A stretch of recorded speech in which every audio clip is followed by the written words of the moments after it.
Les webconférences organisées dans le cadre du portail Zone Humide sont proposées par l'Office international de l'eau avec le soutien financier de l'Agence française pour la biodiversité. Le 18 mai 2018, une webconférence s'est tenue sur la protection des milieux aquatiques en lien avec le travail mené par l'Agence française pour la biodiversité sur cette thématique. Elle avait pour thème « Du dommage écologique au préjudice écologique ». Les minutes qui suivent retracent la présentation effectuée par Delphine Loupsens, chargée de mission droit et gouvernance à l'Agence française pour la biodiversité. Le support utilisé durant cette présentation est disponible en téléchargement dans la description de cette vidéo. Bonjour à tous. Alors peut-être avant de commencer, je me présente. Donc je m'appelle Delphine Loupsens, je suis chargée de mission droit et gouvernance au département R&D de la direction de la recherche, de l'expertise et des compétences professionnelles à l'AFB. Donc l'AFB, qui est un nouvel établissement qui a été créé donc à l'occasion de la loi RBNP le 1er janvier 2017. Alors le chantier aujourd'hui auquel il va être fait allusion est un chantier qui bien entendu est repris et qui est poursuivi par l'Agence française pour la biodiversité, mais est un sujet qui a été initié principalement par l'un des 4 établissements qui a fusionné et qui constitue aujourd'hui l'AFB, qui est donc l'Office national de l'eau et des milieux aquatiques, d'où pourquoi aujourd'hui on abordera la question du dommage écologique et celle du préjudice écologique sous le prisme des milieux aquatiques, puisque c'est un travail qui a débuté il y a maintenant 5 ans au sein de l'ONEMA et qui se poursuit puisque comme vous le verrez, le travail auquel je vais faire allusion et surtout le document qui aujourd'hui constitue le socle de ma présentation est l'une des premières productions en fait qui a été produite par le groupe de travail Dommage écologique que je pilote et qui s'est donné pour mission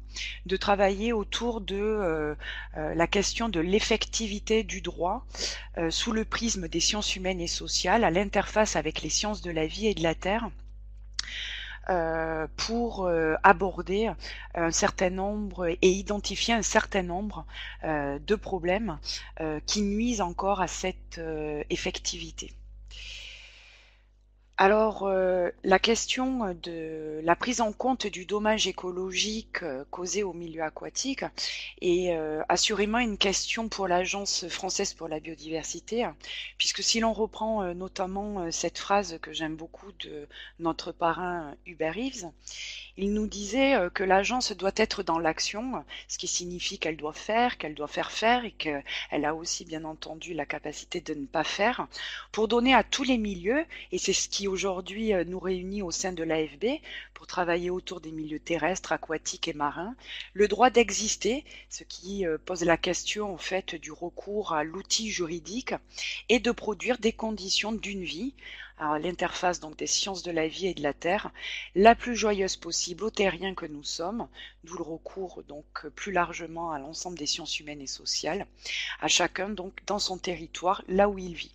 Donc on voit bien que la question des dommages écologiques, elle s'inscrit pleinement dans les missions de l'Agence française pour la biodiversité, mais qui plus est, à l'interface de l'ensemble des sciences sur lesquelles que nous mobilisons au sein du département R&D pour répondre à des besoins opérationnels qui nous viennent de l'interne, donc des agents de l'AFB, mais aussi des partenaires extérieurs. Alors bien entendu, la question de la prise en compte des dommages écologiques, c'est une question qui se pose à l'Agence française pour la biodiversité. Je reviendrai plus largement pourquoi. Mais elle se pose aussi dans son écosystème, puisqu'en fait l'Agence française pour la biodiversité a été créée, comme je l'ai dit, par la loi RBNP, donc la loi pour la reconquête de la biodiversité, de la nature et des paysages, ce qui s'inscrit dans un corpus juridique bien plus large, qui nous amène à travailler avec un certain nombre de partenaires, à la fois internationaux, puisque bien entendu les questions de biodiversité et plus généralement les questions environnementales ne connaissent pas de frontières ni nationales ni administratives, mais aussi organisationnelles, puisque l'Agence française pour la biodiversité est l'un des acteurs qui agit pour la reconquête de la biodiversité, mais ce n'est pas le seul. Donc la question bien entendu de la prise en compte des dommages écologiques est une question qui se pose pour l'agence, mais mais qui se pose aussi pour l'ensemble de son écosystème. Alors, ma présentation va se scinder en 2 temps. Dans un premier temps, je vais essayer donc d'apporter des précisions sur les travaux sur lesquels porte cette présentation. Mon objectif ici vis-à-vis de vous, c'est de vous aider à vous imprégner du cadre et des méthodologies, des connaissances qui ont été ici produites dans ce document, dont j'imagine que vous avez déjà eu l'occasion de le parcourir. Alors, j'ai pas reçu de demande d'envoi de documents écrits de votre part, mais sachant qu'il est de toute façon à disposition sur le site de l'établissement, je suppose que vous l'avez déjà parcouru. Donc ici, je vais revenir un peu sur la façon dont ont été produites ces connaissances. Deuxièmement, j'aborderai ensuite une deuxième session qui tournera autour de la présentation d'éléments de connaissances qui permettent d'appréhender la prise en compte par la société des dommages écologiques. Alors ici, entendons-nous bien, ici l'idée c'est de vous donner des repères pour agir, pour prendre du recul, pour vous aider à faire avancer certaines situations sur le terrain. Ce premier travail, comme je l'ai dit, est un premier travail de production qui a permis d'identifier un certain nombre de problématiques qui se posent à la prise en compte des dommages écologiques. Il n'a pas vocation à les solutionner. Je ne vais pas ici apporter des solutions clés en main. Ce sont des questions qui sont encore en train d'être saisies par la science et d'autres acteurs pour apporter à chaque fois une pierre à l'édifice pour renforcer cette effectivité du droit. Je reviendrai donc sur d'autres chantiers qui ont ensuite été lancés à l'issue de ce premier travail. Alors, de quoi est-ce qu'on parle globalement quand on évoque les travaux sur lesquels je vais ici m'appuyer? Ici, on va s'appuyer sur 2 travaux en particulier qui sont le résultat de 3 ans de travaux R&D qui ont été donc, comme je l'ai dit, initiés par l'Aix-Onnement et qui sont poursuivis par l'Agence française pour la biodiversité en régie. Alors en régie, qu'est-ce que ça veut dire? Ça veut dire que ce sont les agents de l'AFB en interne qui se sont saisis de cette question pour essayer donc de réfléchir à un certain nombre de problématiques auxquelles on été confrontés. Pourquoi? Parce que sur ces questions-là, l'établissement est aussi un acteur partie prenante, vous le verrez, du fait de la multiplicité des missions qui sont les nôtres. Donc ici, on va parler d'un document de référence, le comprendre pour agir, qui vous a été évoqué par Maxime et que j'ai évoqué donc en introduction. Et je m'appuierai aussi sur un travail qui est en cours de réalisation, qui est le travail que nous faisons actuellement sur la conception d'une méthode d'évaluation des dommages écologiques pour favoriser l'interface entre les inspecteurs de l'environnement et les magistrats du parquet. Alors quand on évoque ces 2 travaux, il faut bien comprendre que c'est un travail qui ne résulte pas en fait que du département R&D et que donc des chargés de mission R&D. C'est l'œuvre d'un travail qui a été conduit dans une dynamique plurimétier au service des acteurs que nous accompagnons pour faire respecter le droit des milieux. Qu'est-ce que ça veut dire? Ça veut dire que pour construire ce travail, on a constitué un groupe de travail qui a réuni à la fois donc des chargés de mission scientifiques, autour de moi qui pilotais ce travail, des inspecteurs de l'environnement, des acteurs qui sont en charge de la protection et de la gestion des milieux, hein, que ce soit à la fois des établissements publics, administratifs, que ce soit des associations de protection de la nature, etc., mais aussi des personnes qui sont en charge directe de la prise de décision, puisque quand on parle de dommages écologiques, on se situe bien entendu dans un cadre juridique. Et donc c'est à l'interface de ces différents métiers donc qui sont réunis aussi dans l'établissement, mais qui constituent aussi en fait nos relations de travail, puisque ce sont les acteurs avec lesquels nous travaillons, que nous avons donc construit ce travail.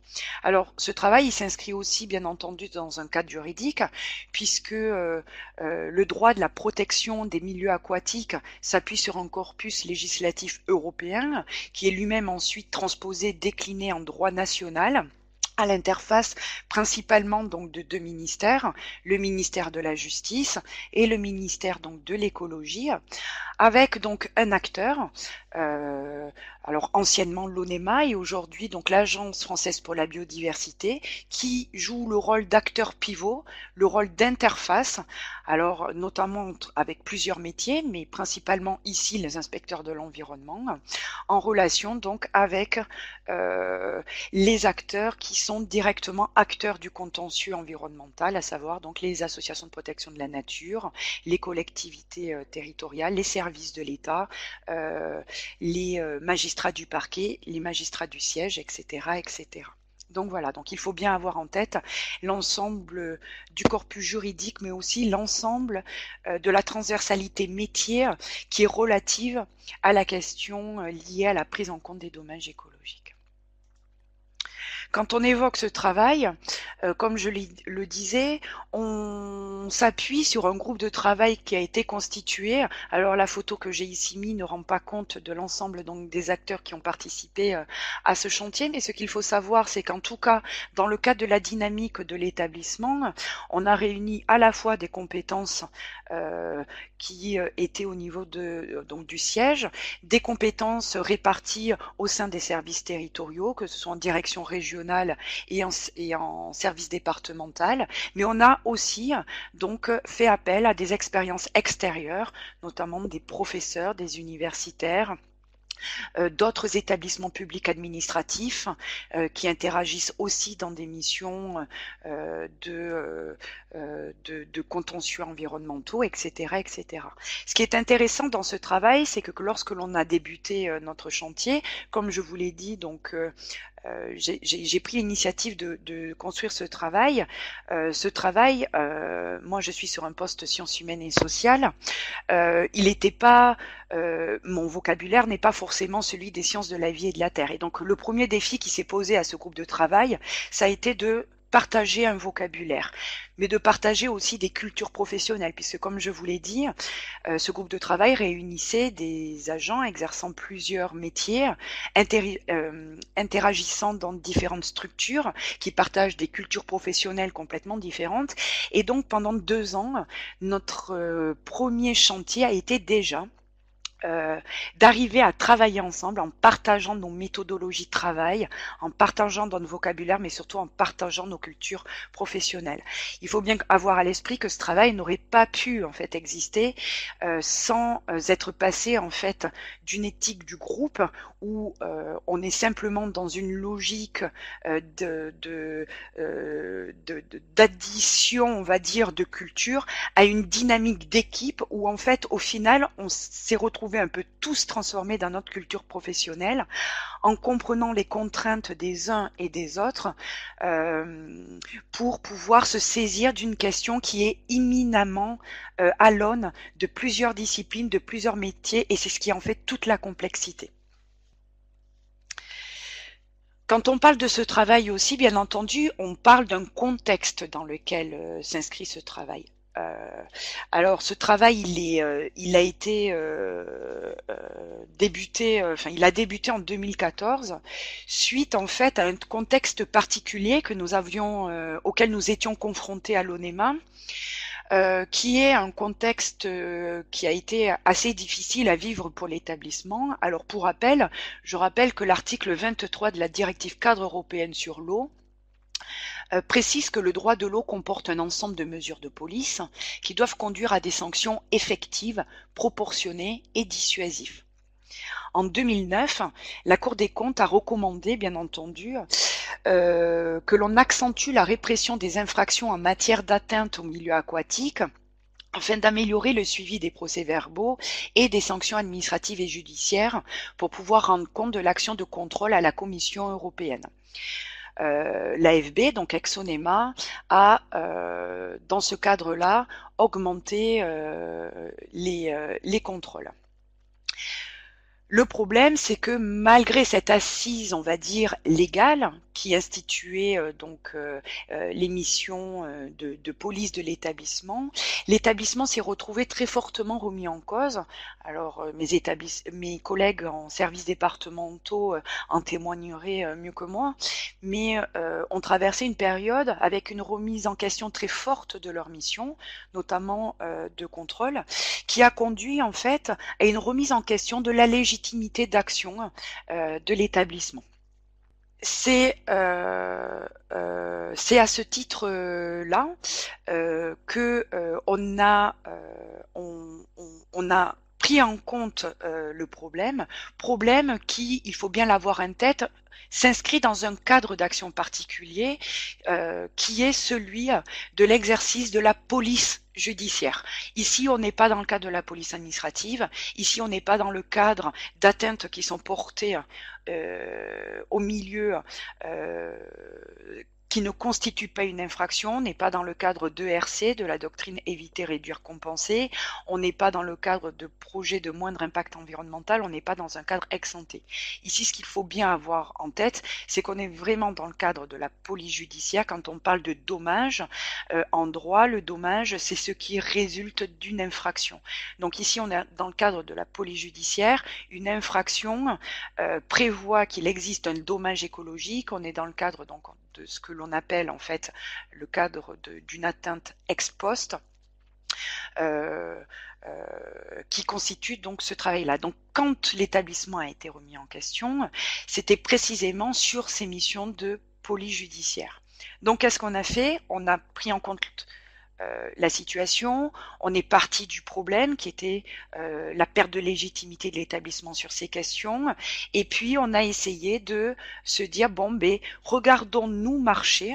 Ça c'est le propre des sciences humaines et sociales, hein, c'est ce pourquoi elles sont faites, c'est-à-dire regarder comment les autres marchent, mais aussi arriver à prendre du recul pour se regarder en train de marcher. On a regardé comment on marchait et on a essayé de voir un peu ce qui se passait aussi dans le cadre de la chaîne des métiers du contentieux environnemental pour essayer de comprendre pourquoi est-ce qu'on en arrivait à ces situations extrêmes et à cette perte de légitimité.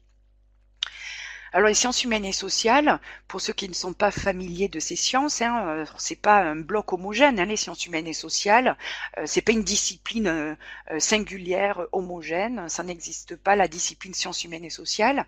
Les sciences humaines et sociales, c'est une pluralité de disciplines.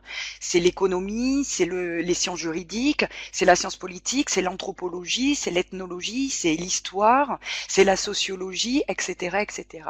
Ici, on a mobilisé l'intégralité de ces sciences pour essayer de comprendre une situation qui nous semblait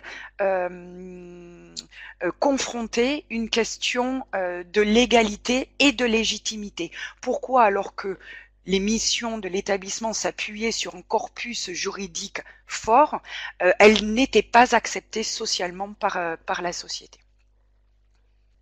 Donc les sciences humaines et sociales ont proposé donc de constituer ce groupe de travail et de se pencher sur cette question pour essayer d'identifier un certain nombre de problématiques et de variables explicatives à cette remise en question de cette mission, mais aussi du coup au-delà de cette mission au problème de la prise en compte des atteintes portées au milieu, parce que derrière c'est pas que la mission attribuée à un établissement qui était mise en cause, c'est qu'on remettait aussi en cause le fait de pouvoir constater et de pouvoir sanctionner des comportements portant atteinte au milieu et donc l'atteinte, en tout cas pour les milieux aquatiques, l'atteinte du bon état des eaux.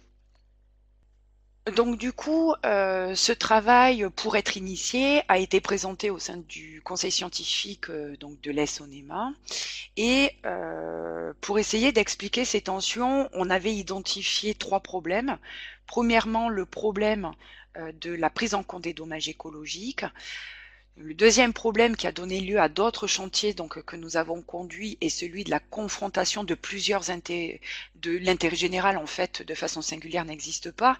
Et ici, une confrontation de plusieurs intérêts généraux, une confrontation entre la légalité et la légitimité, deux éléments qui sont absolument essentiels pour qu'une règle de droit soit effective, et ensuite travailler sur la question de l'évitement du conflit dialogique. Pour ce qui nous concerne ici, ce travail s'inscrit donc dans le pan ici dommage écologique. Donc ici, on est parti du fait que le dommage écologique était au cœur d'interrogations sur l'effectivité du droit de l'eau, que les contrôles sont un levier important pour initier la prise en compte des dommages écologiques, mais que malheureusement, on se rendait compte que les suites qui étaient données aux procès-verbaux qui sont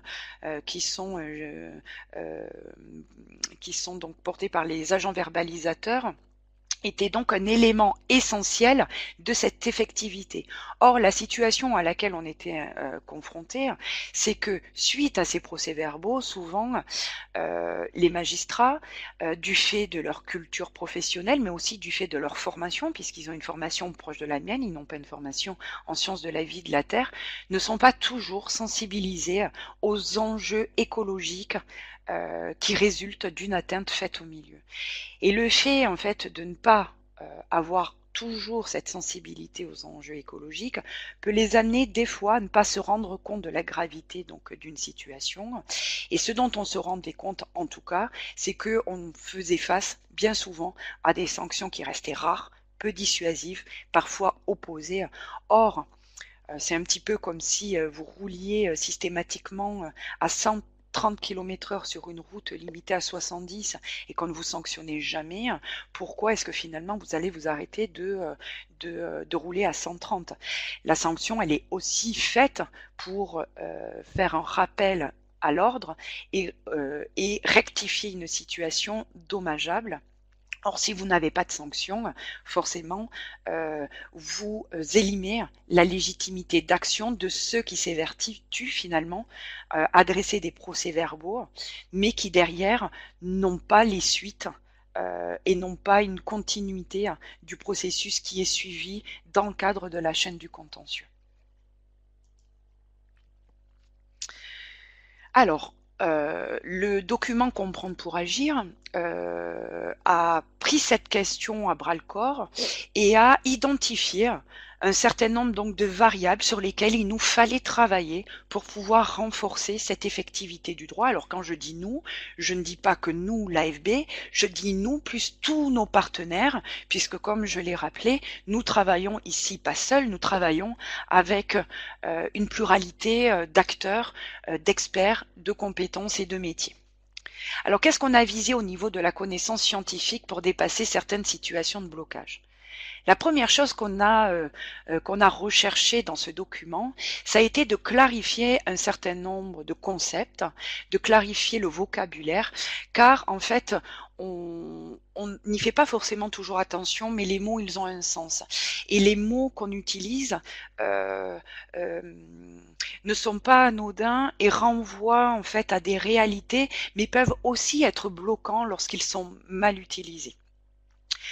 Alors je vais ici aborder principalement cette question à l'aune de concepts que vous allez voir, on utilise un peu à tout va, que l'on prend souvent pour des synonymes mais qui n'en sont pas et qui sont problématiques parce que en fait ils n'aident pas à ce que les acteurs se positionnent dans la chaîne des métiers et cette confusion conceptuelle, elle sème aussi des confusions en termes opérationnels et elle n'aide pas à la prise en compte des dommages écologiques.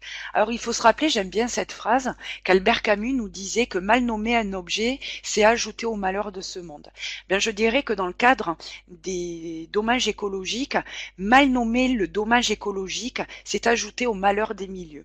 En effet, souvent, on entend parler des acteurs vont parler de dommage environnemental en pensant que c'est la même chose que dommage écologique. D'autres vont parler de dommage écologique en pensant que c'est synonyme avec préjudice écologique. En fait, ces quatre termes sont très différents puisqu'ils ne renvoient pas du tout en droit à la même chose. Je vais bien revenir là-dessus. Un dommage écologique, outre cela, outre cette différenciation, je le rappellerai, n'est pas pris en compte de la même façon non plus par les différents magistrats. Alors magistrat, souvent là aussi, on pense que magistrat c'est un bloc homogène. On oublie que souvent dans magistrat on a ce que l'on appelle les magistrats du parquet, le ministère public, ceux avec lesquels travaillent les inspecteurs de l'environnement, notamment en relation étroite lorsque ils constatent des infractions, les magistrats du siège qui, eux, sont là pour prendre une décision discrétionnaire et prendre la décision de reconnaître une infraction, donc un dommage écologique, voire ensuite lui donner une suite pour la réparation d'un préjudice écologique. Ce qu'il faut aussi avoir en tête, c'est que lorsque l'on parle de dommages écologiques, ça rajoute de la complexité, on est à l'interface de 3 régimes de responsabilité juridique, administratif, pénal et civil. Et l'on verra que ces concepts, dommage environnemental, préjudice écologique, dommage écologique, ne renvoient pas en fait aux mêmes choses. Tout cela en fait crée des confusions qui nuisent et qui paralysent l'action de l'ensemble des acteurs du contentieux environnemental. Et le comprendre pour agir, donc qui a été proposé par l'Agence française pour la biodiversité, permet de mettre aussi de l'ordre autour de ces concepts pour que au moins on sache de quoi l'on parle quand on utilise l'un ou l'autre de ces vocables, mais aussi que l'on se comprenne lorsque l'on parle ensemble. Et par exemple, je le dirai tout à l'heure, l'AFB est compétente pour relever des dommages écologiques, mais pas pour relever des dommages environnementaux et pas pour engendrer une action en réparation de préjudice écologique. Donc vous voyez bien que ces concepts ont un rôle important. Donc, un dommage environnemental, c'est un dommage qui est anthropocentré en fait. Un dommage environnemental, c'est une atteinte qui est faite au milieu, qui porte une atteinte à l'homme. C'est-à-dire qu'en fait, ce qui est pris en compte dans le dommage environnemental, c'est pas l'atteinte qui est directement portée au milieu, c'est la conséquence de cette atteinte sur l'homme. Est-ce que cela va causer un dommage à l'homme? Dans le cadre du préjudice écologique, on est encore sur autre chose, on n'est pas non plus sur du dommage écologique, puisqu'en fait le dommage écologique, c'est la prise en compte par le droit d'une atteinte qui est portée au milieu pour ce qu'elle engendre vis-à-vis du milieu. Le préjudice écologique, lui, ce n'est pas, il ne résulte pas d'une infraction en fait en droit qui est reconnue comme telle. Il n'interfère pas dans ce qu'on appelle l'action pénale. Il interagit dans le cadre de la responsabilité civile et la question du préjudice écologique ne se pose que lorsque des parties civiles ont ouvert une action en réparation du dommage écologique dans le cadre d'une action civile. Donc en fait, grosso modo, j'y reviendrai dessus, il faut comprendre que le dommage écologique, c'est la reconnaissance d'une infraction. On acte l'existence d'une infraction et c'est dans ce cadre-là qu'interviennent les inspecteurs de l'environnement. Le préjudice écologique, c'est par exemple lorsqu'une association de protection de la nature se greffe sur cette action pénale ou ouvre indifféremment de cette action pénale une action en réparation civile et où elle va demander la réparation du préjudice qui a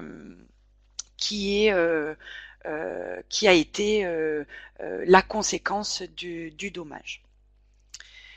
Lorsque l'on est, la deuxième chose que l'on a essayé donc de faire dans le cadre de ce chantier, ça a été de clarifier ces concepts pour savoir qui fait quoi à quel moment. Où interviennent les inspecteurs de l'environnement et les services de l'État, où intervient le corps judiciaire, où interviennent donc les associations de protection de la nature, etc., etc. Pourquoi? Parce qu'en fait, dans la réalité, qu'est-ce qui se passe?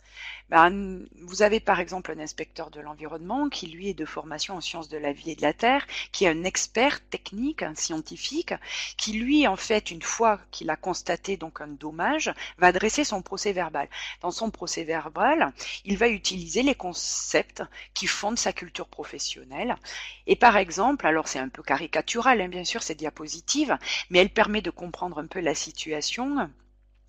eh bien, il peut écrire dans son procès verbal, c'est une évidence, le fonctionnement hydrodynamique de cet aquifère résulte de la cartogénèse des systèmes carbonatés. Alors, c'est pas une invention, hein, c'est quelque chose qui a réellement été entendu et c'est quelque chose qui a réellement résulté d'une situation vraie. Mais qu'est-ce qui se passe? En face de vous, vous avez donc des personnes qui ont une culture en sciences humaines et sociales, qui ont une formation en droit, en sciences politiques, en sociologie, et qui finalement ne comprennent pas quelle est la gravité en fait de la situation, parce que tout simplement à un moment donné les liaisons ne se font pas du fait de ne pas parler un langage commun. Et donc le lien entre les acteurs qui normalement doivent arriver à travailler ensemble pour une meilleure prise en compte des dommages écologiques ne se passe pas toujours de façon la plus efficace qui soit. Clarifier les concepts, c'est aussi donc se permettre de se repérer. Il ne faut pas oublier que la prise en compte en fait des dommages écologiques, en fait, c'est quelque chose qui a connu en fait un corpus juridique plutôt rapide, mais sans que forcément la question de l'articulation des régimes de responsabilité n'ait été toujours bien fait. Alors c'est toujours le problème, c'est qu'on est sur un droit très technique avec une juxtaposition en fait de textes de droit, mais aussi donc de régimes de responsabilité différents et qui sont complémentaires, certes, mais qui renvoient à des acteurs différents. Le régime de responsabilité environnementale, donc qui résulte de la DRE, de la directive responsabilité environnementale déclinée en loi sur la responsabilité environnementale, n'est pas le cadre dans lequel, par exemple, s'inscrit le travail des inspecteurs de l'environnement, qui, lui, s'inscrit dans le cadre de la responsabilité pénale. Et le préjudice écologique, lui, ne s'inscrit ni dans ce cadre de la LRE, ni dans le cadre de cette responsabilité pénale, mais dans le cadre de la responsabilité civile. Et en fait, pourquoi est-ce qu'aujourd'hui on a une grosse confusion entre tous ces concepts? C'est que chacun de ces régimes de responsabilité intervient à un moment donné de la chaîne et utilise le vocable qui concerne en fait son ordre juridictionnel, sauf que pour les acteurs extérieurs, à moins d'avoir une connaissance forte de la façon dont fonctionnent nos institutions judiciaires, cette différenciation, elle n'est pas acquise, elle n'est pas familière de tout, et elle a conduit du coup à cette généralisation et à cette confusion des concepts. Et c'est à ça que l'on souhaitait un petit peu remédier en apportant des éléments de précision sémantique et en rappelant en quel moment intervenait chacun des acteurs et surtout à quel texte de droit à chaque fois donc cela faisait référence. Donc c'est un peu ce que je traduis ici, donc avec un régime de responsabilité pénale dans lequel on peut être amené à avoir à traiter de dommages environnementaux. Ça, c'est le cadre de structures, par exemple, comme les structures sanitaires, ou le dommage écologique, comme c'est le cas, par exemple, pour l'AFB, et des régimes de responsabilité civile, comme c'est le cas pour les associations de protection de la nature, les collectivités territoriales, etc., etc. Et un régime de responsabilité environnementale que l'on cite, parce que, bien entendu, il existe dans le corpus juridique, mais au jour d'aujourd'hui, le régime de la loi LRE n'a encore jamais été utilisé en France, puisque le juge administratif ne reconnaît pas l'existence du dommage écologique. Donc, en partant de là, qu'est-ce qu'il faut retenir? Il faut retenir que les acteurs, à partir de ces précisions sémantiques, peuvent se repérer dans la chaîne du contentieux et identifier leur rôle potentiel. Est-ce qu'ils ont un rôle sur le dommage environnemental, sur le dommage écologique ou sur le préjudice écologique? Et les acteurs peuvent du coup identifier les points d'articulation et de non-articulation entre les différents régimes de responsabilité et agir en connaissance de cause. Pourquoi? Parce que certains acteurs ont la possibilité de pouvoir intervenir sur plusieurs régimes de responsabilité, d'autres ne peuvent intervenir que sur l'un de ces régimes de responsabilité. Si je prends le cas de l'Agence française pour la biodiversité, nous n'intervenons que dans le cas du régime de responsabilité pénale. Alors dans le deuxième point, le deuxième gros challenge que l'on s'est posé dans Se comprendre pour agir, c'était de montrer les enjeux liés à l'évaluation des dommages écologiques, puisqu'en fait, ce qu'il faut bien avoir à l'esprit, c'est que outre un problème de langage et de vocabulaire qui aide pas forcément des cultures professionnelles à travailler ensemble et à se comprendre et à parler un même langage, l'autre problème que l'on avait identifié et qui apparaît donc dans le comprendre pour agir est le problème de l'évaluation des dommages écologiques. Et grosso modo, si on devait ici le traduire par une question opérationnelle, c'est ici en fait finalement des failles en matière d'outils qui permettent à ces différents acteurs de travailler ensemble. Alors c'est une chose de préciser la sémantique et de préciser les régimes de responsabilité dans lesquels on intervient pour que les acteurs arrivent à se situer et qu'on arrive à mieux articuler les choses. C'en est une autre aussi de pouvoir s'appuyer sur des outils, et un texte de droit pour être effectif, eh ben c'est un peu comme tout, il a besoin d'outils, il a besoin d'être instrumenté. Et la question de l'évaluation des dommages écologiques, elle pose la question de l'instrumentation du droit pour parvenir à son effectivité et à sa mise en œuvre effective. Encore une fois, comme je précise ici, pour le bien des milieux, puisqu'il s'agit d'intervenir, de mettre en œuvre un droit pour protéger des milieux ou reconquérir des milieux. Alors, ce qu'il faut dans un premier temps avoir en tête, c'est qu'évaluer les dommages écologiques, c'est un moyen qui est donné aux acteurs qui interviennent dans cette chaîne du contentieux. Alors, je rappelle, un dommage écologique, on est uniquement dans le cadre du régime de responsabilité pénale, avec un premier acteur qui intervient en bout de chaîne, qui est l'inspecteur de l'environnement, que vous avez à l'AFB, dans les services de l'État, à l'ONF, à l'ONCFS, etc. Et qui ensuite travaille sous l'autorité d'un procureur et donc transmet son procès-verbal à un procureur. Poser la question de l'évaluation des dommages écologiques, c'est se donner les moyens d'agir en faveur des milieux sur des bases scientifiquement éprouvées. Alors pourquoi c'est important? C'est que le constat d'une infraction, il se fait toujours sur des éléments objectifs, en s'appuyant sur des éléments de connaissance techniques et scientifiques. Donc évaluer le dommage écologique, c'est accompagner le juge en donnant par exemple un poids économique. Alors ici je vais préciser quelque chose, attention, donner un poids économique à l'environnement, ce n'est pas monétariser l'environnement et encore moins le financiariser. Ça, je reviendrai là-dessus, c'est donner un poids économique, c'est s'appuyer sur un étalon de mesure qui est un étalon de mesure monétaire pour parler un langage qui nous est commun. Donc avoir en fait une échelle de valeur qui nous permette de nous rendre compte de la gravité ou non d'une atteinte qui est faite au milieu. Mais ce n'est en aucune façon donner un prix inscrit dans le marbre au milieu considéré. Donc évaluer le dommage écologique, c'est se donner les moyens d'accompagner le juge en donnant par exemple un poids économique à l'environnement, poids économique qui est aligné sur des dispositifs de gestion des espaces et où on lui propose des éléments d'appréciation objectifs. C'est important, la police de l'environnement, c'est une police scientifique. Elle s'appuie sur des éléments scientifiques et techniques et constate des infractions à l'aune d'éléments objectifs. Et donc, avoir une méthode d'évaluation des dommages écologiques, c'est pouvoir donner des éléments d'appréciation objectifs au juge, ce qui est très rassurant pour un juge, mais surtout ce qui facilite le lien pour pouvoir apprécier ces éléments qui vont permettre de dire si oui ou non on a un dommage écologique.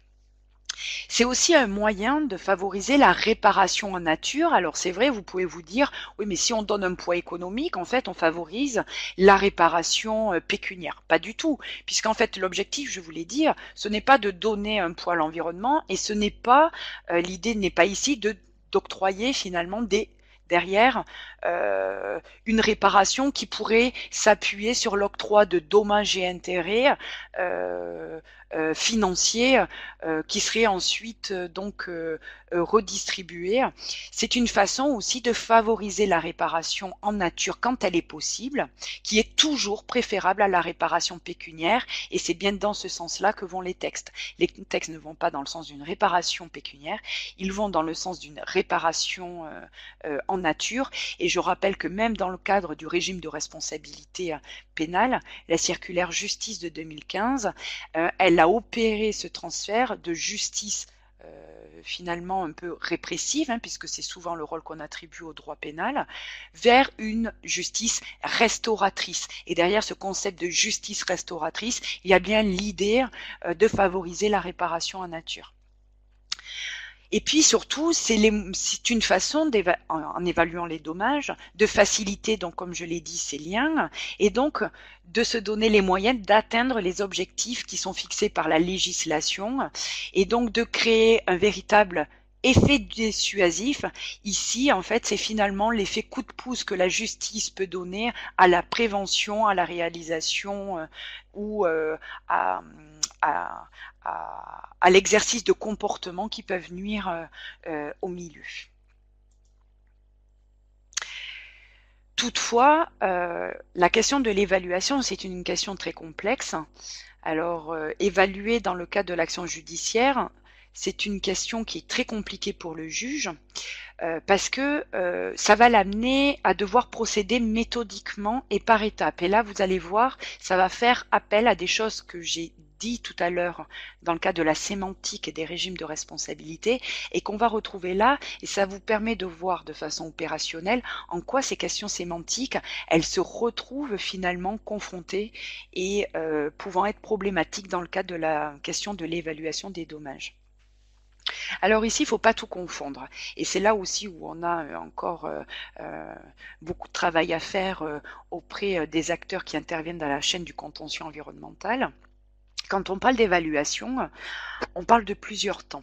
On parle d'un premier temps qui est la question de l'évaluation du dommage et de ses enjeux. Tout à l'heure, je vous ai dit, je ferai référence à un travail qui est aussi conduit par l'Agence française pour la biodiversité, qui vise à produire une méthode d'évaluation des dommages écologiques. On se situe, nous, bien dans cette première démarche.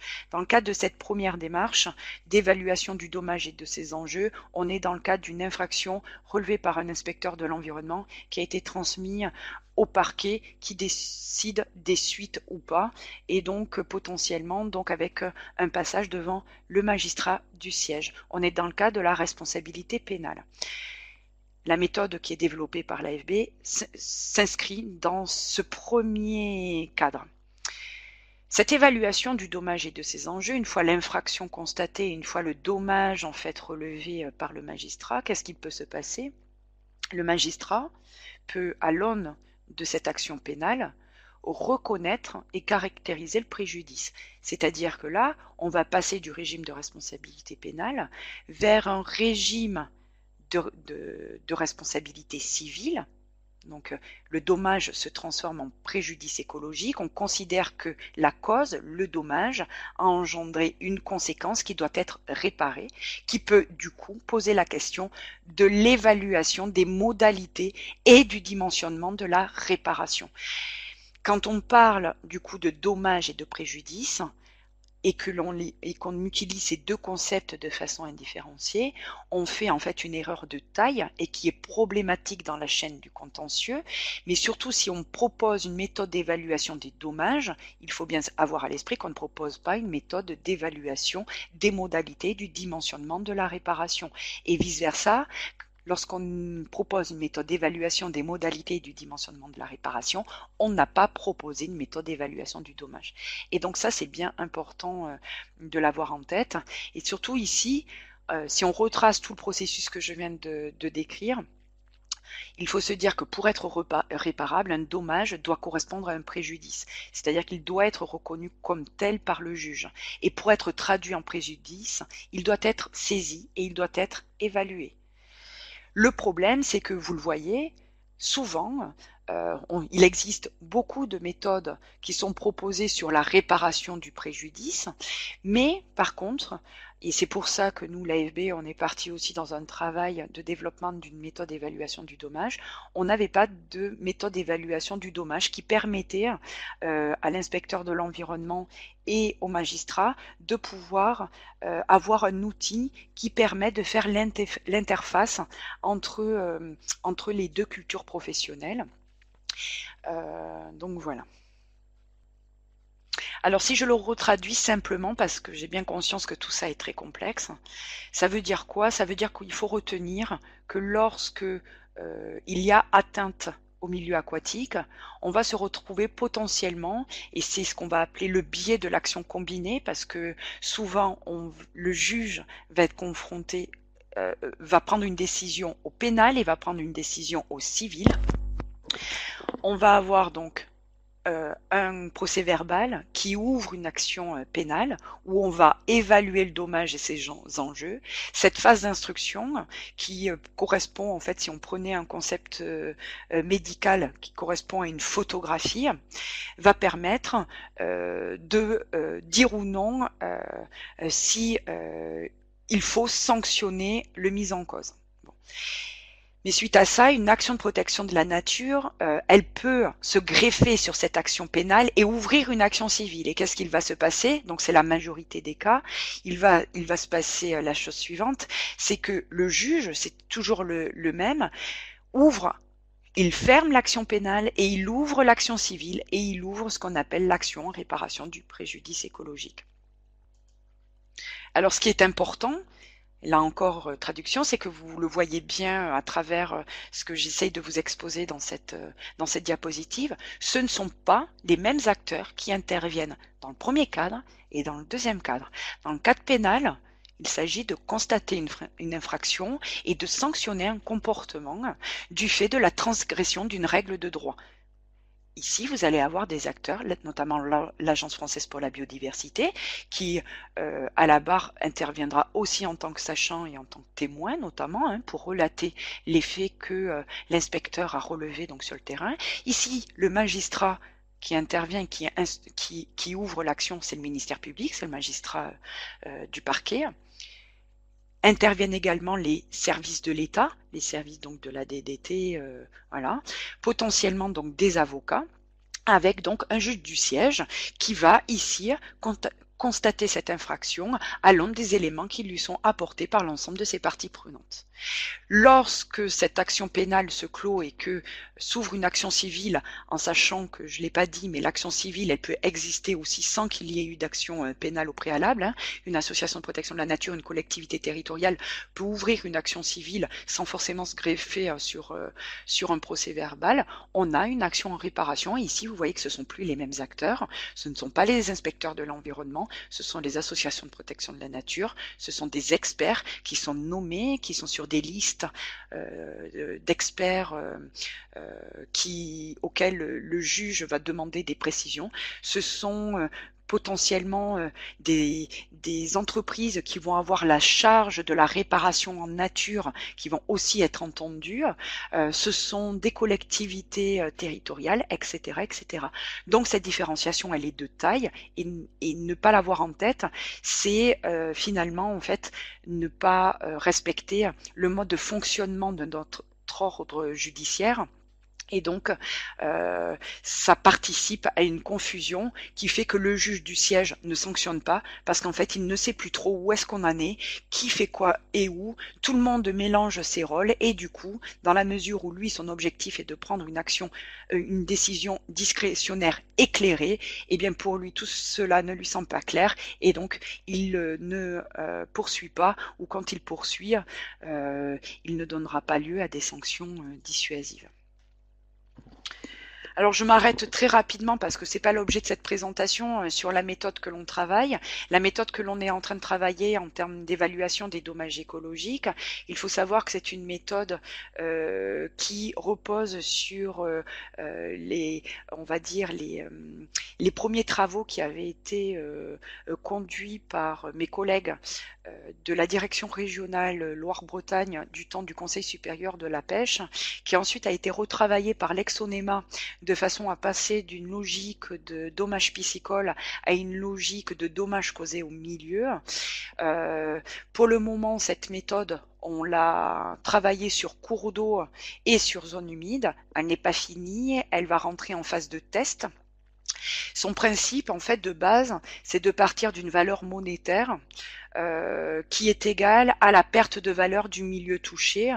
Donc, on va ici poser des indicateurs qui vont nous permettre d'essayer de donner au juge, de lui donner à voir, en fait, un certain nombre d'éléments qui vont lui permettre d'apprécier discrétionnairement, je dis bien discrétionnairement, puisque on apporte des éléments objectifs dans la méthode, mais on ne lui dit pas si c'est grave ou si c'est pas grave, concept qui est un concept aligné sur un jugement de valeur, et ce n'est pas l'objet d'une méthode objectivante, c'est de lui donner des moyens d'apprécier les enjeux écologiques qu'il y a derrière un impact. Alors il faut savoir que pourquoi est-ce qu'on est parti de cette méthode qui avait été esquissée du temps du Conseil supérieur de la pêche, c'est que c'est une méthode donc qui a déjà produit des effets, qui est déjà reconnue par les magistrats, et donc que aujourd'hui on retravaille de façon à ce qu'elle s'adapte à une panoplie de dommages écologiques plus large que ce pourquoi elle avait été créée initialement, et qu'elle nous permette de brasser l'ensemble des scénarios auxquels les inspecteurs de l'environnement sont confrontés. Son avantage, c'est qu'elle a été conçue dans un contexte particulier, avec une mission très particulière, faciliter l'interface entre les inspecteurs de l'environnement et les magistrats. Ses limites, comme je l'ai dit, c'est dans un premier temps d'avoir été principalement développée dans le cadre donc des dommages piscicoles et ensuite sur cours d'eau. Et aujourd'hui, il faut qu'on arrive à bien l'étendre aussi sur d'autres types de dommages écologiques et d'autres types d'infractions. Et c'est ce à quoi nous nous évertuons en ce moment. Son principe est multiple. 5 points sont à retenir dans le cadre de cette méthode d'évaluation. C'est le fait qu'elle doit reposer sur des connaissances scientifiques et techniques qui sont solides.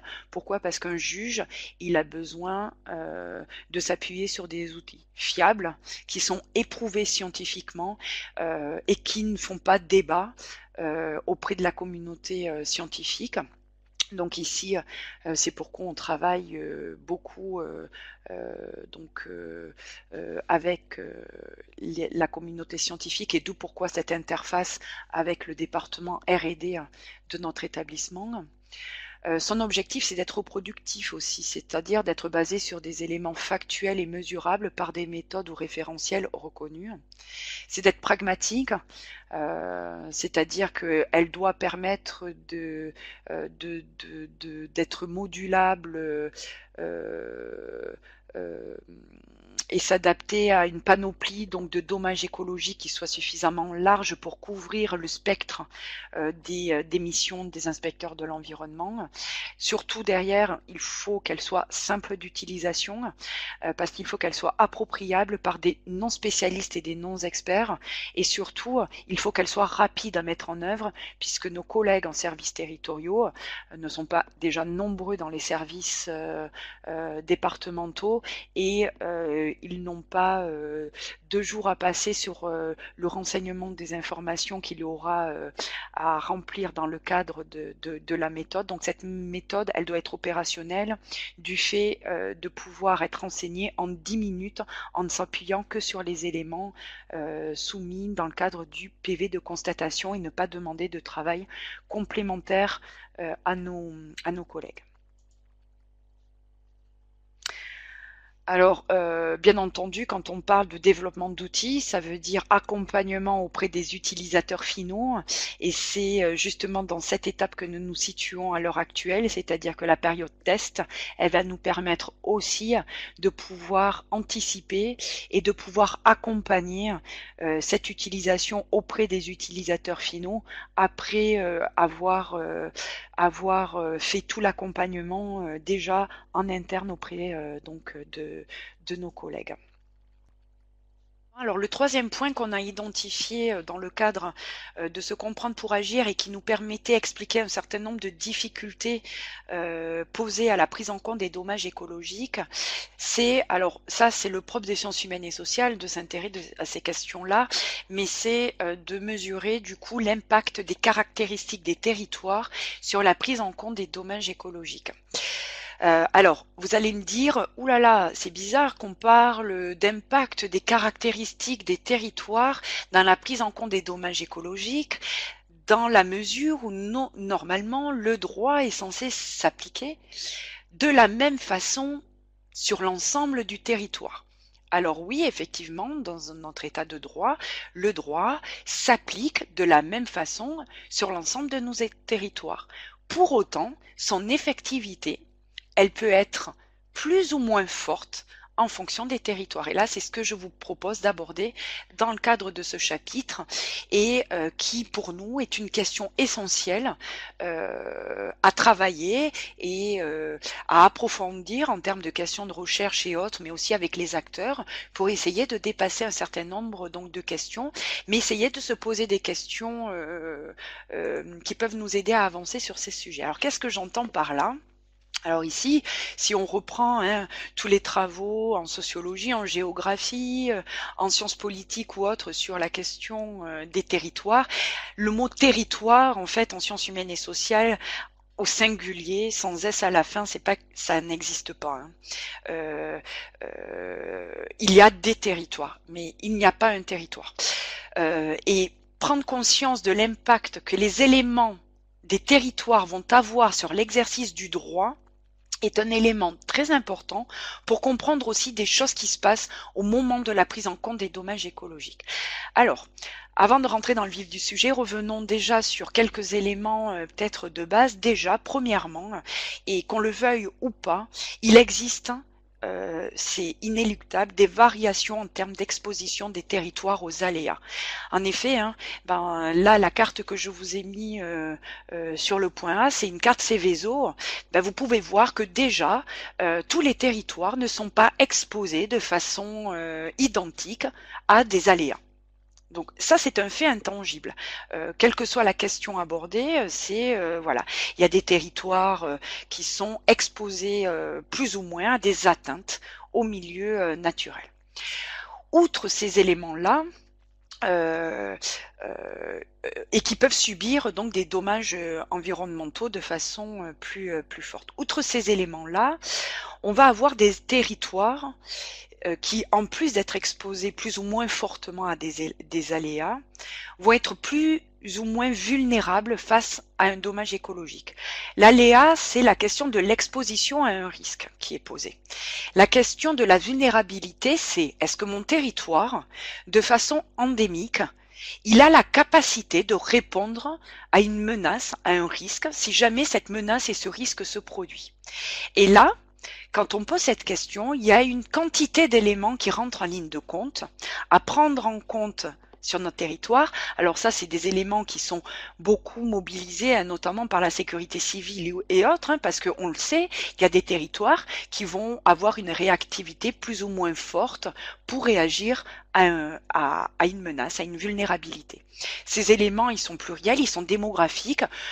Mon territoire, est-ce qu'il est densément peuplé, pas densément peuplé? Forcément, les conséquences ne vont pas être les mêmes. De façon institutionnelle, il y a des acteurs qui sont présents sur des territoires et qui ne sont pas présents sur d'autres territoires. Ça fait une différence de taille. Au niveau environnemental, on va avoir en fait des pressions environnementales qui ne sont pas les mêmes en fonction des territoires. On peut avoir une intensité d'exposition à une pollution qui va être plus ou moins forte, par exemple Céveso ou autre, une exposition au vent plus ou moins forte, une sensibilité biologique plus ou moins forte, etc., etc. On va avoir des éléments immatériels liés au territoire qui vont aussi rentrer en ligne de compte. Il y a des territoires qui ont fait de leur image et de leur patrimoine en fait finalement leur vitrine et et parfois leur seul peut-être potentiel d'entrée économique, si ce sont des territoires touristique, je veux dire. Il va y avoir des éléments matériels, la qualité des infrastructures, est-ce que tel territoire est desservi par les transports, comment, voilà. Le type de bâti qu'il y a sur le territoire, la question foncière se pose aussi, donc forcément, et des éléments socio-économiques. Est-ce qu'on est sur un territoire avec une forte, avec une population d'actifs, de retraités, est-ce qu'il y a des écoles, est-ce qu'il n'y a pas d'écoles, etc., etc. Tous ces éléments, ils participent en fait à créer pour chaque territoire une identité de réponse à une vulnérabilité. Alors, il y a des choses sur lesquelles peut jouer le territoire, hein, et c'est à ça que servent les pouvoirs publics notamment et les services de l'État et les collectivités territoriales. Et il y a des éléments sur lesquels, de toute façon, on ne peut pas agir et ils constituent ce socle de vulnérabilité. Outre cela, ce qu'il faut avoir en tête, c'est que les territoires, en plus d'être exposés à des aléas et à avoir une réponse à la vulnérabilité qui soit disparate, ils sont inégalement réactifs face aux dommages écologiques occasionnés. Alors ça résulte souvent de l'histoire du territoire. Alors si par exemple, je prends l'exemple de ce territoire, mais attention, j'aurais pu prendre un autre exemple, il n'y a pas de préférence dans le territoire. Si on prend l'exemple par exemple de la Bretagne, c'est un territoire en fait qui a un fort attachement et une identité socio-culturelle très très forte et qui, à l'occasion de dommages écologiques, médiatise très fortement les atteintes qui sont faites au milieu, etc., etc. Et en revanche, il y a d'autres territoires qui eux vont pas forcément réagir avec cette intensité face à l'atteinte qui est faite au milieu. L'autre élément qui est à prendre en compte, outre cette culture et cette histoire territoriale, c'est le fait que, attention, il y a des territoires qui ont un accès plus ou moins facilité aux données. C'est-à-dire que prendre compte que une atteinte est faite au milieu, c'est nécessairement s'appuyer sur des données. Alors soit parce que à un moment donné il y a un acteur comme l'AFB qui le constate et donc qui en rend compte, mais ça peut être aussi d'autres façons, puisque il peut y avoir donc aussi une société civile ou des acteurs comme les collectivités territoriales ou autres qui se rendent compte d'atteintes qui sont faites sur leur territoire. Encore faut-il accéder à cette donnée, mais surtout avoir la capacité de se dire que cet élément qu'on est en train d'observer ou que l'on a entre les mains nous permet de dire qu'il y a une atteinte.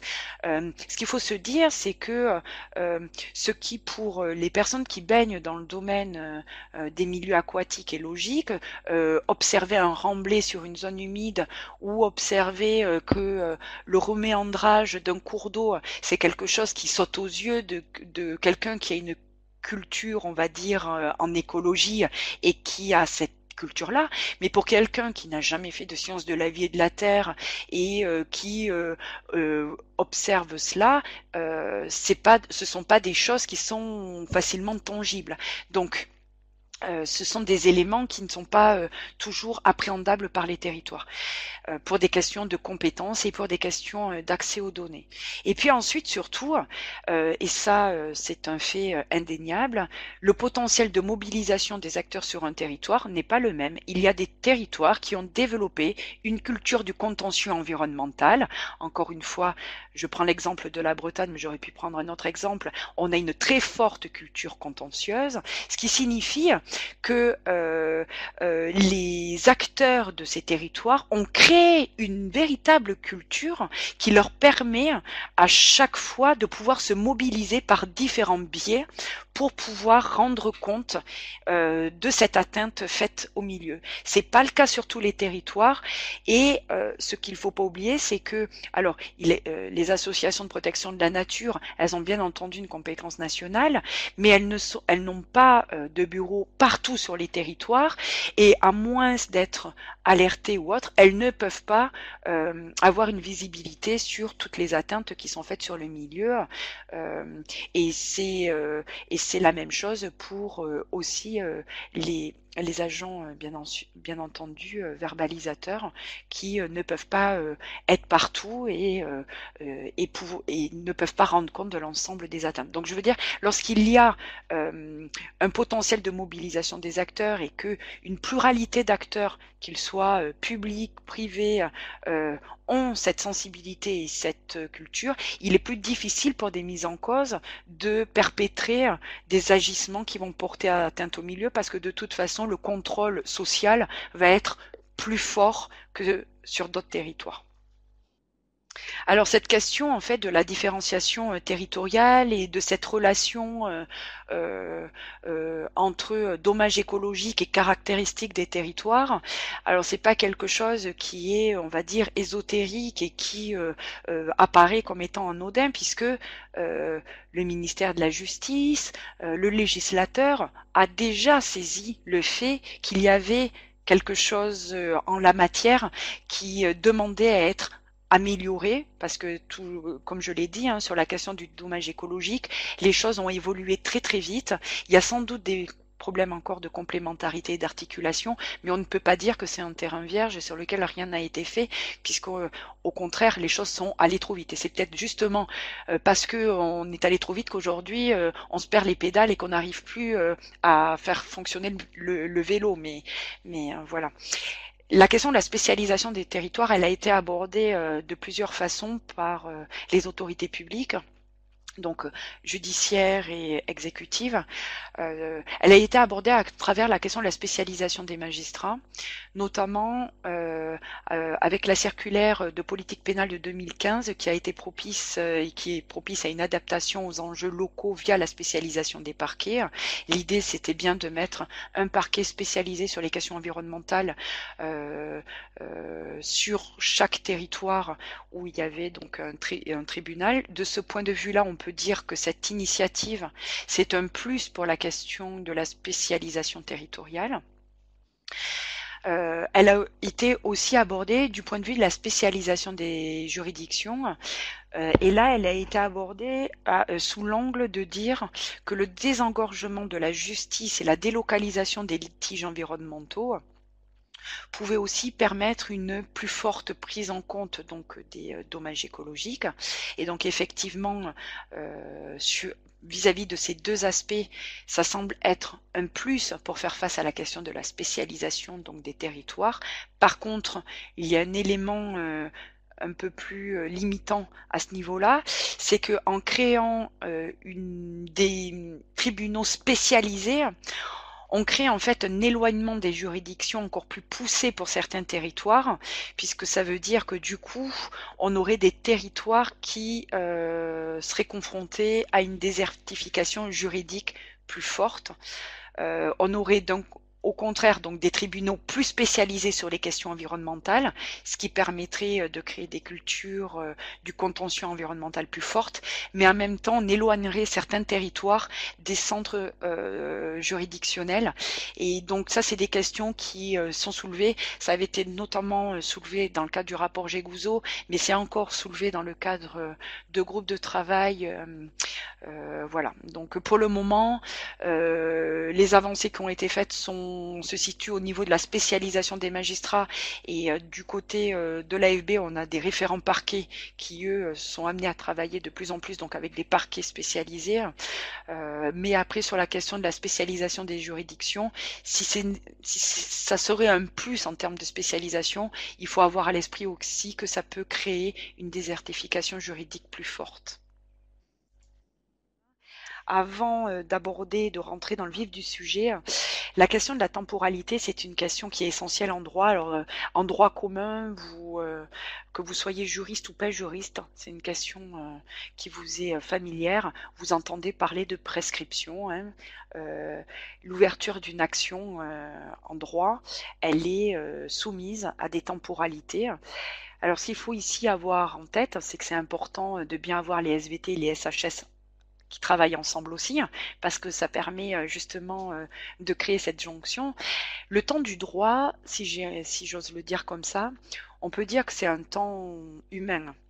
C'est un temps qui est calculé par rapport au temps de la vie humaine. Le temps le temps de la nature, c'est autre chose. Le temps de la nature, il n'est pas conditionné par le temps humain, il n'est pas conditionné par le temps du droit. Aujourd'hui, sur certains territoires, si on prend le cas de Salsigne par exemple, qui est dans l'Aude, aujourd'hui on peut constater, les agents verbalisateurs peuvent constater des dommages écologiques qui résultent de choix économiques et sociaux et d'activités qui se sont déroulés au XIXe siècle. Et donc la nature, elle garde en mémoire ce qu'on lui fait subir. Et puis à un moment donné, elle peut plus garder ça dans ses tripes. Et elle va décider d'éjecter et de vomir ce trop plein, en fait, on va dire, d'atteintes qui lui ont été infligées. Et donc le temps, la question de la temporalité en matière de prise en compte des dommages écologiques, c'est une vraie question et c'est pas du tout une question qui est facile à résoudre, notamment dans le cadre de la mise en place d'une méthode d'évaluation des dommages écologiques, parce qu'elle pose la question de la coordination entre le temps du droit et le temps social. Et je vous l'ai dit, le juge, lui, il fonctionne dans une dimension qui s'appuie sur une temporalité juridique.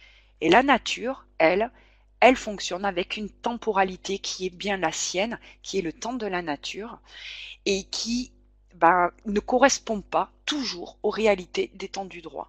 Et un dommage écologique, quand il survient un siècle plus tard, comment est-ce qu'on fait, puisqu'il est soumis à prescription juridique. Donc tout ça, c'est des questions qui ont été prises en compte et qui ont, alors sur lesquelles il y a eu beaucoup d'évolutions déjà, mais qui continuent à interroger les praticiens du droit, mais aussi les écologues, parce que c'est une question à la fois sensible et sensible du fait de sa complexité, et qui conduit à énormément de controverses scientifiques. Alors, comprendre les enjeux qui sont liés aux temporalités, c'est comprendre aussi les défis que cela pose au droit.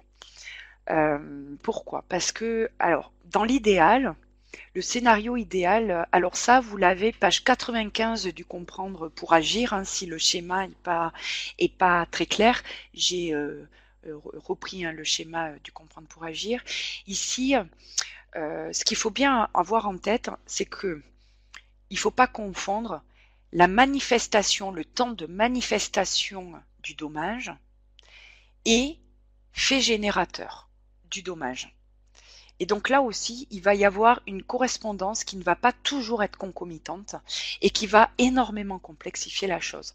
Le scénario idéal voudrait qu'un fait générateur ponctuel et singulier, par exemple le rejet d'une substance toxique dans un cours d'eau, induise une manifestation immédiate du dommage, par exemple la mort immédiate de poissons. Quand on a cette concomitance entre fait générateur et manifestation du dommage, je vais dire que c'est le plus facile à la fois pour l'inspecteur de l'environnement et à la fois pour le magistrat pour rendre compte d'une responsabilité. C'est rarement le cas parce que souvent ce qui va se passer, c'est qu'on va avoir un fait générateur ponctuel et singulier qui va donner lieu à une manifestation graduelle du dommage. C'est-à-dire que l'effet ne va pas être immédiat. Je reprends mon exemple.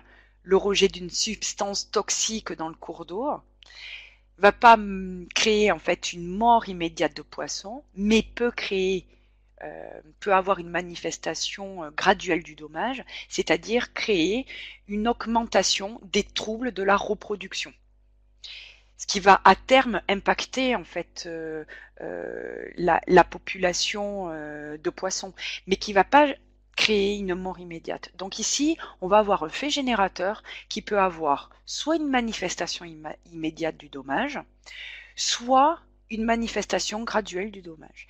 Et ça veut dire qu'ici, il va falloir donner des éléments d'appréciation au juge, objectifs qui ne sont pas les mêmes et qui ne sont pas toujours dans le cadre de la manifestation graduelle facile à donner au juge. Qui plus est, si ça prend plus ou moins de temps. L'autre question, l'autre scénario auquel on est confronté, et pour moi c'est là où est-ce qu'on peut rejoindre peut-être le questionnement qui était posé par Barral, c'est lorsque le fait générateur, en fait, il n'est pas ponctuel et singulier, mais où on va être confronté à plusieurs faits générateurs. Et souvent, qu'est-ce qui va se passer?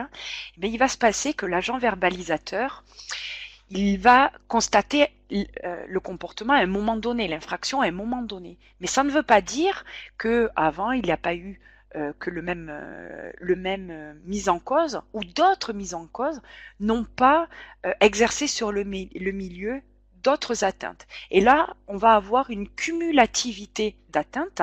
Alors, pris isolément, ces atteintes, sur le coup, elles n'ont pas créé un dommage. On a eu un fait générateur à un moment donné qui a créé quelque chose, bon, qui transgresse certes la règle de droit, mais qui n'a pas, pour le milieu, manifesté de signes d'atteinte. Donc, on n'a pas vu cette atteinte.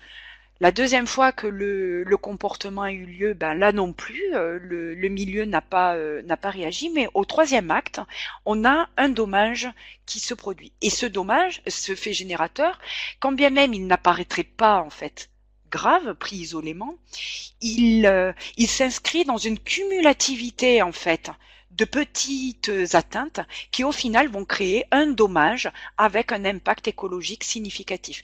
Donc ici, j'ai envie de dire que il y a très peu d'impacts sur le milieu qui ne sont pas significatifs, sauf si finalement le milieu peut se régénérer tout seul.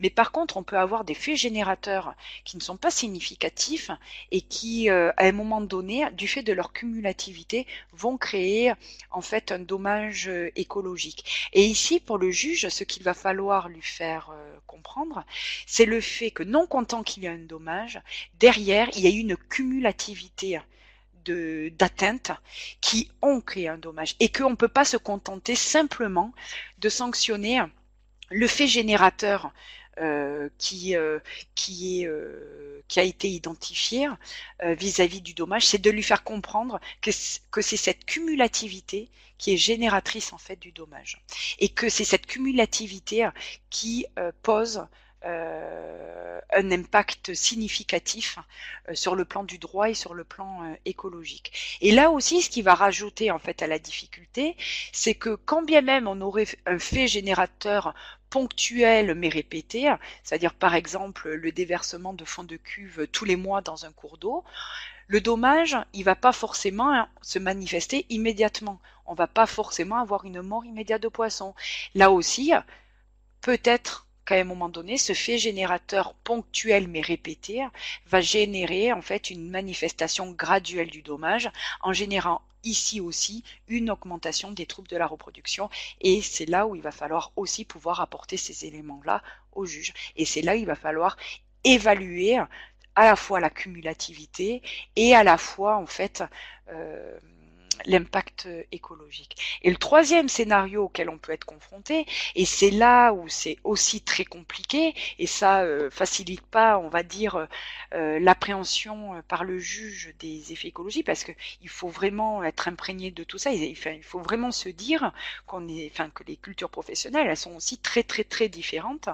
C'est qu'on peut aussi être confronté au scénario où on a un fait générateur chronique, que notre fait générateur, il n'est pas ponctuel et singulier ou ponctuel et répété, il est chronique.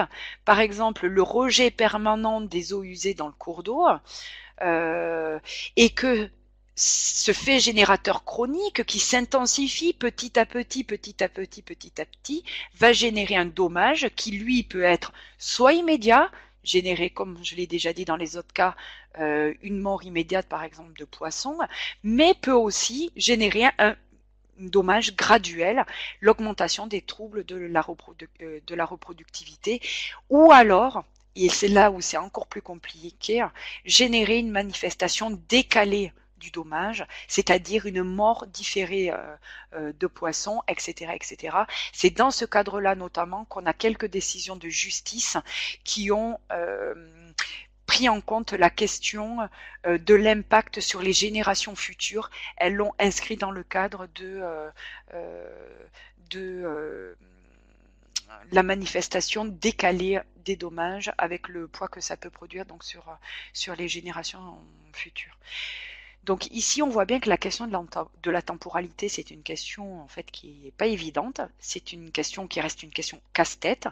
Il y a eu des avancées, il y a des choses qui se font, il y a des choses qu'on peut prendre en compte assez facilement, et il y a des choses qui sont plus difficiles à prendre en compte. Si on prend l'exemple des pollutions diffuses, notamment, eh bien, ça reste un véritable enjeu pour nous d'arriver à se saisir de ces questions et à faire prendre en compte, en fait, aux magistrats, pas simplement le, l'ultime fait générateur et la manifestation du dommage, mais l'ensemble du processus qui, quand bien même il était petit à un moment donné, ont conduit à cette atteinte portée au milieu, avec des conséquences qui peuvent être plus ou moins durables et plus ou moins chroniques. Et c'est ça qu'il faut arriver à prendre en compte. Alors il faut se dire que c'est pas facile pour un magistrat de prendre en compte cette dynamique-là, et que finalement le dommage écologique il porte un véritable défi au droit.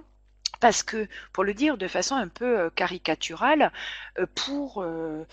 en droit commun, si vous subissez en fait une atteinte, ce sont pas les éléments qu'il y a pu y avoir il y a un siècle ou il y a 2 siècles qui vont être pris en compte. Et surtout quand le juge va décider de est-ce que oui ou non il y a un dommage et est-ce que il peut donner lieu à une réparation par la suite, lui, pour créer sa relation de cause à effet, il va s'appuyer sur l'élément qui va lui permettre de voir si le dommage il est direct, certain et, euh, et donc irréparable. Alors la question de la temporalité en fait et du dommage, enfin de la temporalité du droit et de la temporalité écologique, elle n'a pas attendu la question du dommage écologique pour être prise en compte, puisque déjà dans notre corpus juridique, on a un certain nombre de principes qui ont été pris en compte et avancés de façon à pouvoir essayer de concilier ces temporalités. Le premier, c'est la prise en compte de l'irréversibilité du dommage écologique via son association à la notion de fort enjeu écologique, en l'abordant sous l'angle de la disparition et de la destruction, en favorisant une conception large de l'irresponsabilité environnementale, parce que en principe, en droit, si on vous coupe le bras et qu'on vous répare votre bras, on considère que le dommage n'est pas irréversible. Et ça posait un véritable défi en droit de l'environnement. Donc la prise en compte de l'irréversibilité dans le cadre du dommage écologique, c'est une véritable avancée que l'on peut souligner dans le cadre de cette harmonisation entre temporalité du droit et temporalité écologique. Le deuxième principe qui permet aussi de coordonner ces deux temporalités, c'est le principe de précaution, puisqu'il permet de dépasser l'incertitude scientifique et juridique qui est liée au risque futur, et qui permet donc une protection de l'environnement et une prévention de sa dégradation. Donc c'est aussi un principe fort qui permet de dépasser les problématiques liées à la temporalité que l'on vient d'évoquer. On a aussi le principe pollueur-payeur, qui est une sorte de dédommagement et qui permet à un moment donné, c'est à un instant T qu'on va dédommager l'atteinte qui a été faite à un milieu, et si elle continue à produire des effets, on considère qu'elle a déjà été dédommagée.